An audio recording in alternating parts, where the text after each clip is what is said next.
বিশাল জলরাশি, সূর্য অস্ত যাবে মনে হচ্ছে। আমরা কুয়াকাটা থেকে সূর্য অস্ত দেখতেছি, কিন্তু এটা কুয়াকাটা নয়, এটা হচ্ছে এই যে পদ্মা নদী।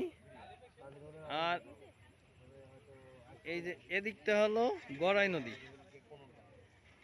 অর্থাৎ আমরা পদ্মা গড়াই মোহনায় আছি। যে নদীর উপরে ক্যামেরায় বোঝা যায় কিনা বুঝতে পারতেছি না। হ্যাঁ, হালকা বোঝা যাচ্ছে রূপপুর পারমাণবিক বিদ্যুৎ কেন্দ্র। হ্যাঁ, এই যে বোঝা যাচ্ছে।